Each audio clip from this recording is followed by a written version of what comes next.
क्या आपके पेट में मरोड़ हो रहा है? क्या आपको बार बार उल्टी हो रही है? क्या आपको खट्टी डकारें आ रही हैं? क्या आप बदन दर्द से परेशान हैं? हो जाइए सावधान। दूषित खाना आपको बना सकता है बीमार। तो चलिए सवाल जवाब का सिलसिला शुरू करते हैं। हमें ये जानना बहुत जरूरी है कि फूड पॉइजनिंग की वजह क्या होती है, आखिर वो कौन कौन से कारण हैं जिससे हम और आप फूड पॉइजनिंग के शिकार हो जाते हैं। तो डॉक्टर साहब शुरुआत हम कारणों से करेंगे, फिर लक्षण और तमाम तरह की बातें आगे बढ़ाएंगे। देखिए, फूड पॉइजनिंग का अर्थ है कि फूड यानी कि जो भोजन हम खाते हैं उसमें किसी प्रकार का कोई भी विषैला तत्व यदि हमारे पेट में चला जाता है, कोई बैक्टीरिया के माध्यम से कोई वायरस चला जाता है, या हम बिल्कुल साधारण भाषा में अगर समझने की कोशिश करें तो कभी कभार दूषित भोजन आपका होता है या पुराना बासी भोजन खा लेते हैं आप। गर्मी के दिनों में मुख्य रूप से देखने को मिलता है कि फर्मेंटेशन हो जाती है। खाना अगर ज्यादा समय तक दाल आपकी बाहर रखी रहे, गर्मी में वो खराब हो जाती है, उसमें फर्मेंटेशन शुरू हो जाता है, तो वो बैक्टीरिया वायरस वगैरह को अपनी तरफ वो आकर्षित कर लेती है। उसमें कई प्रकार के बैक्टीरिया डेवलप हो जाते हैं। और कभी कभार ऐसा भी देखा गया है कि कोई पॉइजनस कोई चीज उसमें डल जाए, जैसे कहीं छिपकली डल गई है या कभी और कोई ऐसा विषैला इसमें पदार्थ गिर जाए। कभी कभार जो खाने पीने के जो चीजें होती हैं हमारे घर में, आपने देखा होगा कि कई डिटर्जेंट पाउडर होते हैं, साबुन इत्यादि होती है, वो कहीं उसमें कहीं गिर जाए, कोई भी विषैला तत्व, कोई भी केमिकल उसमें अगर चला जाए, उसके कारण भी जो है ये फूड पॉइजनिंग हो सकती है। और गर्मी के दिनों में आमतौर पर इसलिए इसको माना जाता है क्योंकि गर्मी में जो है भोजन दूषित बड़ी जल्दी हो जाता है, बड़ी जल्दी वो सड़ जाता है, उसमें जो एक तरह से फर्मेंटेशन शुरू हो जाती है। और जो पानी होता है, पानी भी दूषित बहुत होता है गर्मी के समय में। तो दोनों ही कारण हैं जिसकी वजह से हमें फूड पॉइजनिंग हो सकती है, इसको ध्यान रखना चाहिए। आपने कारणों को जान लिया, अब जानिए कि आखिर लक्षण क्या होते हैं फूड पॉइजनिंग के और कैसे पता चलेगा कि आप या हम में से कोई भी व्यक्ति फूड पॉइजनिंग का शिकार है। तो डॉक्टर साहब, लक्षणों को समझना भी बहुत जरूरी हो जाता है। जी बिल्कुल। देखिए, जब भी आपके पेट में कोई ऐसा तत्व जाएगा जो विषैला तत्व है, तो सबसे पहले एक रिएक्शन होता है कि उल्टी आती है या पेट में दर्द होगा, बहुत तेज मरोड़ होगी, लूज मोशन। पॉइजनिंग का शिकार है तो डॉक्टर साहब, लक्षणों को समझना भी बहुत जरूरी हो जाता है। जी बिल्कुल। देखिए, जब भी आपके पेट में कोई ऐसा तत्व जाएगा जो विषैला तत्व है, तो सबसे पहले एक रिएक्शन होता है कि उल्टी आती है या पेट में दर्द होगा, बहुत तेज मरोड़ होगी, लूज मोशन आपको हो सकते हैं। ज्यादा अगर वो ज्यादा विषैली चीज है, कोई ज्यादा उसका प्रभाव रहेगा आपके शरीर में, तो आपको बुखार सबसे पहले चढ़ता है, फीवर आपको हो जाता है, या शरीर में जो है थकान होती है, शरीर में बहुत पूरे बॉडी के अंदर पेन आपको शुरू हो जाएगा, या चक्कर आते हैं, सिर में चक्कर आते हैं। कभी कभार ऐसा भी देखने को होता है कि बेहोशी तक किसी व्यक्ति को हो जाती है, उसको बिल्कुल जैसे आदमी को कुछ होश नहीं है, कमजोरी इतनी आ जाती है कि वो बिल्कुल एक कदम भी नहीं चल पाता, बिल्कुल उसको बेड में लिटाना पड़ता है। और आमतौर पर ऐसी कंडीशन अगर है फूड पॉइजनिंग की, तो उसमें डॉक्टर को दिखाना चाहिए। यानी कि कभी कभार आपको कोई ग्लूकोज वगैरह चढ़वाने की जरूरत पड़ती है, कभी कभार कोई इंस्टेंट ऐसी इमरजेंसी ट्रीटमेंट की भी आवश्यकता पड़ती है, उसका ध्यान आपको जरूर रखना चाहिए। बार बार हम आपको समझाते हैं कि आयुर्वेद जो है वो रोग के मूल कारण को दूर करता है, लेकिन कभी कभार ऐसी स्थिति आती है कि बहुत एक इमरजेंसी में आपको कुछ तुरंत वहां पर अगर सहायता चाहिए, तो उस कंडीशन में आपको किसी हॉस्पिटल में किसी डॉक्टर को जाकर के उसका उपचार कराना चाहिए। क्योंकि अगर समय पर उपचार नहीं हो पाता है तो कभी कभार डैमेज बहुत ज्यादा हो जाता है हमारे शरीर के अंदर। इन चीजों को हम बार बार आपको समझाते हैं। इसी के साथ एक दर्शक हमारे साथ जुड़ गए हैं। जी बताइए अपना सवाल। जी नमस्ते सर। नमस्कार जी। जी सर, मेरी प्रॉब्लम ये है कि मेरे मुंह में ना छाले होने लगते हैं गर्मियों में टाइम में, और एक एक नहीं मतलब 4-4, 5-5 छाले होने लगते हैं एक साथ। चाय पीते हैं आपने? जी चाय तो पीता हूँ मैं। कितनी बार पीते हैं? जी दिन में 3 बार चाय पी लेते हैं। देखिए, चाय एक तो बंद कर दीजिए बिल्कुल। देख, आपको मैं इसलिए कह रहा हूँ कि जब छाले होते हैं, और खास तौर पे आपने कहा कि गर्मियों में ज्यादा होते हैं, तो हीट इसका मूल कारण है, गर्मी होना इसका मूल कारण। तो गर्मियों में चाय नहीं पीनी चाहिए। गर्मियों में आप सत्तू पीजिए, नारियल पानी पीजिए, ठंडाई पीजिए, कुछ ऐसी कूलिंग चीज लीजिए ताकि आपकी बॉडी की हीट ना बढ़े। जैसे ही शरीर में गर्मी बढ़ेगी, बाहर तो गर्मी पड़ी रही है और हम गर्म चीज और ज्यादा ऊपर से पिए, तो शरीर में जो हीट बढ़ेगी, पित्त जो बढ़ेगा, वो कहीं ना कहीं आपके शरीर में जाकर के वो वहां पर छाला बनाएगा, या कोई फोड़ा बनाएगा, या फुंसी बनाएगा। जीभ में आएगा तो छाला बन जाएगा, स्किन में कहीं आएगा तो फोड़े फुंसी निकल आएंगे, स्किन डिजीज आपको हो जाएगी। तो आपको हम छोटा सा एक सुझाव देते हैं कि सबसे पहले गर्म चीजें आप बंद कर दीजिए खाना। चाय के साथ साथ अगर आप लाल मिर्च बहुत ज्यादा खाते हैं, बहुत ज्यादा तली चीजें, खटाई, अचार इत्यादि का सेवन यदि आप करते हैं तो इनको थोड़ा बंद कर दीजिए। अभी डॉक्टर साहब बता रहे थे कि अगर समय पर आप इलाज ना करवाएं तो फूड पॉइजनिंग के आपको गंभीर परिणाम भुगतने पड़ सकते हैं। तो डॉक्टर साहब ये भी हमारे दर्शकों को बताइए कि कौन कौन सी परेशानियां हो जाती हैं और क्या कोई गंभीर बीमारी भी हो सकती है इससे? बिल्कुल बिल्कुल हो सकती है, और यहाँ तक कि कभी कभार हमने देखा है कि अगर सही समय पर उपचार ना हो तो कई लोगों की मृत्यु तक हो जाती है, क्योंकि डिहाइड्रेशन बहुत कॉमन सी एक प्रॉब्लम है। पानी की कमी होना, और पानी हमारे शरीर में बहुत आवश्यक है।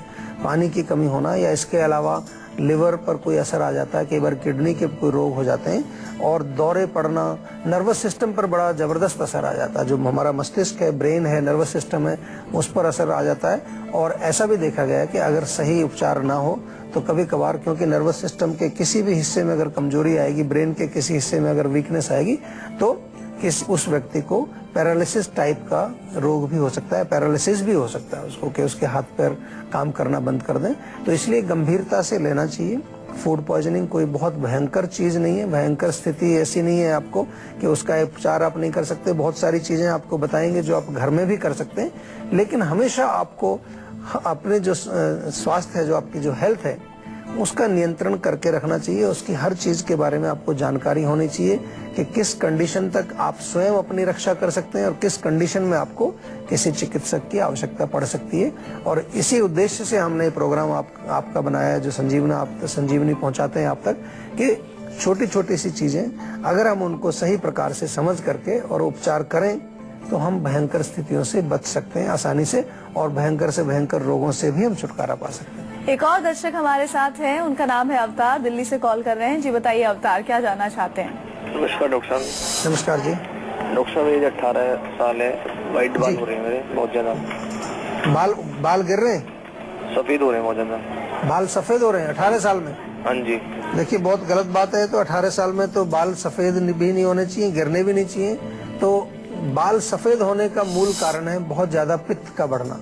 पित्त बढ़ेगा तो आपके बालों के रूट्स में जाकर के जो वहाँ पोषण है उसको जलाएगा, जहाँ पर एक नेचुरल ऑयल है उसको सुखा देगा। बाल आपके जो है खुश्क भी हो जाएंगे, सफेद भी हो जाएंगे, बाल गिरने भी लगेंगे। तो करना क्या है आपको? सबसे पहले पित्त को शांत करना है, गर्मी को कम करना है। इंटरनल मैं बात कर रहा हूँ। आमतौर पर लोग बाहर काफी सारी चीजें लगाते रहते हैं, वो ठीक है, अच्छी है, हम लोग भी बनाते हैं आयुर्वेद में।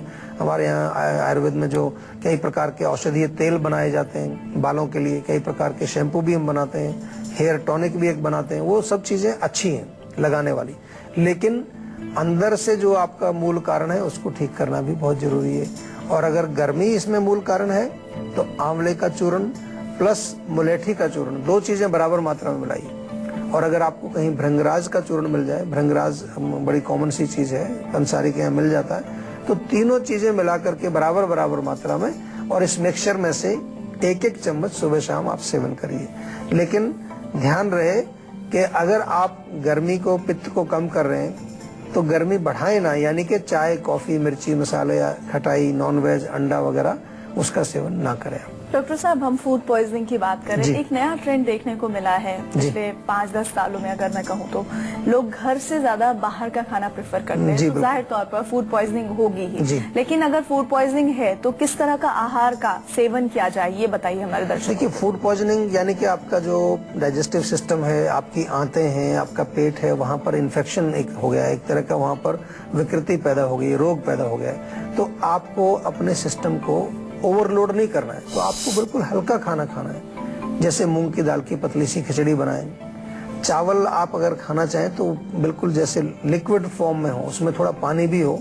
जो चावल का मांड है वो भी बहुत फायदा करता है, खास तौर से अगर लूज मोशन आपको हो रहा है, उसमें चावल के मांड या मांड वाला चावल थोड़ा लिक्विड फॉर्म में, उसमें आप थोड़ा सा जो है जीरा भुना हुआ डालें, थोड़ा सा काला नमक डालें, तो वो भी आपको पाचन में हेल्प करता है। इसके अतिरिक्त बहुत बढ़िया रहेगा कि खास तौर से अगर वोमिटिंग आपको ज्यादा हुई है, उल्टियां लगी हैं, पानी काफी कम हो गया है, तो आप नींबू पानी या नींबू की शिकंजी, थोड़ा सा चीनी और नमक का घोल जो बनाते हैं उसका सेवन करेंगे, उससे आपको रिलीफ मिलेगा। लौकी की सब्जी आप खा सकते हैं, सब्जियों का सूप बना करके आप ले सकते हैं। तो छोटी सी बात है, लेकिन आमतौर पर क्या होता है कि आपको फूड पॉइजनिंग हुई और खाना आपका वैसे ही चल रहा है, पराठा भी खा रहे हैं आप, बाहर से मिठाई भी खा रहे हैं, चाय भी पी रहे हैं, और इसके अलावा जो जितना भी जो हमारा हैवी फूड है वो भी आप सेवन कर रहे हैं, तो वो फिर आपके पेट को और ज्यादा लोड उस पर पड़ेगा, पाचन पर लोड पड़ेगा और आपका सिस्टम और कमजोर होगा। छाछ बहुत अच्छा काम करती है, पतली सी छाछ बना करके उसमें जीरा वगैरह डाल करके आप पिए, उससे आपको बहुत लाभ मिलेगा। तो चलिए डॉक्टर साहब से एक बार फिर से फूड पॉइजनिंग से संबंधित ही जानकारी लेते हैं। डॉक्टर साहब, इससे बचने के आसान उपाय आज की आप संजीवनी में हमें बता दीजिए, ऐसे उपाय जो घरेलू भी हों और कारगर भी हों। देखिए, सबसे पहली चीज है अपने पाचक अग्नि, जिसको हम जठराग्नि बोलते हैं, उसको मजबूत रखना है। अगर आपकी अग्नि मजबूत है, आपके सिस्टम में ताकत है, तो कभी कभार छोटा मोटा कुछ पॉइजन भी जाएगा तो उसको भी वो हजम कर जाएगी या उसको भी वो उसका प्रभाव नहीं होने देगी। तो हम एक आम पाचक चूर्ण आपको बार बार बताते हैं। आम यानी कि विषैला तत्व, पॉइजनस चीजें, और उसको पचाने वाली क्या चीज है? सौंठ, जीरा, धनिया 10-10 ग्राम, पुदीना और सौंफ 20-20 ग्राम, ये सब मिला करके चूर्ण बनाइए, इसको सेवन करिए। सौंफ का अर्क या सौंफ का पानी भी अगर आप पिएंगे उससे आपको फर्क पड़ता है। और ज्यादा भी आपको अगर इतना मेहनत करने की वो नहीं है तो खाने के पश्चात 1 चम्मच सौंफ आप खाइए, उससे बहुत फर्क पड़ता है। और फूड पॉइजनिंग यदि आपको है, पेट खराब रहता है, आम अंदर आपको बन चुका है अगर, तो बेल का चूर्ण बहुत अच्छा है। बेल का चूर्ण आप एक चम्मच छाछ के साथ या दही के साथ भी खा सकते हैं। और बेल अगर ताजा मिलता है, बेल का जो फल होता है पका हुआ, उसको भी आप खा सकते हैं, उससे आपको काफी फर्क पड़ेगा। फूड पॉइजनिंग में हमारे यहाँ एक बहुत अच्छी औषधि है जिसको नीम बोलते हैं। नीम के ताजे पत्ते ले लीजिए, 5-7 पत्ते, उनको पीस करके आधा कप पानी में घोल करके पी जाइए। तो नीम एंटीबैक्टीरियल, एंटीवायरल, एंटीवर्मल, जो वर्म्स होते हैं, कीड़े, उनको भी मारता है। कई प्रकार के गुण है। और तुलसी के पत्तों का सेवन भी आप कर सकते हैं। 5-6 पत्ते तुलसी के पेस्ट बना करके पानी में घोल करके आप पिए, उससे भी आपके पेट के अंदर की जो विकृति है, वहाँ कोई इन्फेक्शन है, उसमें आपको लाभ मिलेगा। तो डॉक्टर साहब, आपने ये तो बता दिया आज की संजीवनी में कि वो कौन कौन से घरेलू उपाय हैं जिन्हें अपनाकर आप बच सकते हैं फूड पॉइजनिंग जैसी बीमारी से, लेकिन समझदारी तो ये है कि पहले ही डिजीज हो उससे पहले ही बच लिया जाए। तो वो कौन सी सावधानियां हैं जो बरती जा सकती हैं? देखिए, खान पान का विशेष रूप से गर्मियों के दिन में बाहर खाने का आप जो है, जहाँ पर अगर बाहर खाते हैं तो देखिए कि क्या किस जगह पर खाना बन रहा है, कहाँ पर वो चीज आप जो ले रहे हैं वहाँ साफ सफाई कैसी है, इसका ध्यान रखना चाहिए। घर में भी रखना चाहिए, घर में भी आपकी किचन साफ होनी चाहिए। भोजन गर्म मौसम में बहुत जल्दी खराब होता है, तो कोशिश करें कि जब आप नाश्ता बनाते हैं तो नाश्ते पर ही बनाएं, उसको आगे उसको दोपहर को तक ना रखें, रात तक ना रखें। बासी खाना ना खाएं, ताज़ा बना हुआ खाना खाएं। और सबसे बड़ी चीज है कि यदि आपको कोई भी लक्षण दिखे, कहीं पर भी आपको इंडाइजेशन, थोड़ा वॉमिटिंग या कोई लूज मोशन का सिम्टम्स अगर दिखे, तो हमने भी आपको कई नुस्खे बताएं, उनका प्रयोग करें ताकि रोग वहीं पर दबा दिया जाए। डॉक्टर साहब, फ्रिज के इस्तेमाल से भी फूड पॉइजनिंग के केसेस ज्यादा बढ़े हैं? डेफिनेटली बढ़ते हैं, क्योंकि फ्रिज जब आया है तो काफी लेजी हो गए लोग, और उसको कई दिन तक रखे रहते हैं। कई तो एक हफ्ते तक सब्जियां उसमें रखी रहती हैं, उसी को निकाल के खाते रहते हैं, गर्म करके खाते रहते हैं, तो उसमें भी डेफिनेटली खराबी आती है। और हमारे यहाँ भारत में बिजली आती नहीं है पूरा टाइम, तो बीच बीच में बिजली भी चली जाती है, तो उस टाइम तो गर्मी हो जाती है अंदर काफी। तो उसमें कोशिश करनी चाहिए हमेशा, अगर आपको अपना स्वास्थ्य अच्छा रखना है तो ताजा भोजन बनाएं, ताजा खाना बनाएं, अपने सामने साफ सुथरा बनाएं और उसको खाएं। तो डॉक्टर साहब के मुताबिक अगर खुद को तरोताजा आप रखना चाहते हैं तो ताजा यानी कि फ्रेश खाना खाइए और फूड पॉइजनिंग से आप बचे रहेंगे। और इसी के साथ ही एक ब्रेक के लिए हमें रुकना होगा, लेकिन ब्रेक पर जाने से पहले नंबर्स नोट कर लीजिए 01294। डॉक्टर साहब, अमूमन नींबू पानी बनता है तब उसमें डलता है, या फिर खास तौर पर जब आप फ्रूट सैलेड खाते हैं उसमें डाल देते हैं, चाट मसाले में डलता है। जी बिल्कुल। तो क्या फायदे क्या हैं? इसका फायदा इसमें यही है कि उसको इसलिए डालते हैं कि उसमें कुछ ऐसे मिनरल्स हैं जो हमारे डाइजेस्टिव सिस्टम को अच्छा बनाते हैं, पाचन में हेल्प करते हैं। कभी आपने देखा होगा कि कोई भी चीज हम खाते हैं तो उसमें काला नमक डाल के खाएं तो आपको गैस नहीं बनती, आपको इंडाइजेशन नहीं होगा। तो ये इसका बहुत बड़ा एक फायदा है। इसलिए कभी कभार यदि आपको बहुत ज्यादा गैस हो रही है, एसिडिटी हो रही है, तो उसमें थोड़ा अजवाइन लें, अजवाइन में थोड़ा काला नमक मिला करके आप गुनगुने पानी से लें, उससे आपको काफी फर्क पड़ता है। पेट दर्द यदि आपको हो रहा है, क्रैम्प्स हो रहे हैं पेट में, तो नींबू के रस में 2 चम्मच नींबू का रस, उसमें चुटकी भर काला नमक मिला करके आप पिए, चाहे तो उसको हल्के गुनगुने पानी में मिला के पिए, उससे आपको काफी फर्क पड़ता है। इसके अतिरिक्त जो है सूखी खांसी जब होती है, आपको बहुत ज्यादा बलगम है, सूख रहा है, गले में भी बलगम सूखा पड़ा है, तो उसमें काला नमक डली वाला पिसा हुआ नहीं साबुत भी आता है, वो थोड़ा मुंह में रख के चूसते रहें तो उसका जैसे जैसे रस जाएगा तो वो बलगम को भी थोड़ा सॉफ्ट करता है। या अगर आपके पास साबुत नहीं है तो अदरक ले लें और अदरक में थोड़ा काला नमक लगा के वो अदरक का टुकड़ा अपने मुंह में रख के चूसते रहें, उससे आपको बहुत रिलीफ मिलता है, खास तौर से सूखी खांसी जब आपको होती है। इस प्रकार से पाचन के लिए, बलगम को आप सॉफ्ट करने के लिए आप काले नमक का प्रयोग कर सकते हैं। तो डॉक्टर साहब ने आपको काले नमक की खूबियां बता दी हैं। उम्मीद करते हैं अपनाएंगे आप अपने जीवन में काले नमक की इन खूबियों को और देखेंगे कैसे आपको अच्छे नतीजे मिलते हैं। आशा करते हैं कि डॉक्टर साहब ने आपको जो भी उपाय बताए हैं फूड पॉइजनिंग के और तमाम तरह के दूसरे भी, आप उन्हें अपने जीवन में एक बार ही सही अपनाएंगे जरूर। संजीवनी प्रोग्राम के जरिए हम आपको हमेशा फिट और हेल्दी बनाए रखने की कोशिश करते हैं, इसलिए नंबर फिर से नोट कर लीजिए 012940404004। इन पर आप फोन करके कॉल रजिस्टर करवा सकते हैं। आप हमें ईमेल भी कर सकते हैं, ईमेल आईडी नोट कीजिए info@jiva.com। आप फेसबुक के जरिए भी हमसे जुड़ सकते हैं, फेसबुक आईडी नोट कीजिए www.facebook.com/jiva ayurveda। डॉक्टर साहब बहुत बहुत शुक्रिया जानकारी के लिए। Thank you. तो इसी उम्मीद के साथ कि आप हमेशा खुश रहें, स्वस्थ रहें, अगले एपिसोड में आपसे फिर मुलाकात होगी। तब तक के लिए दीजिए इजाजत, नमस्कार।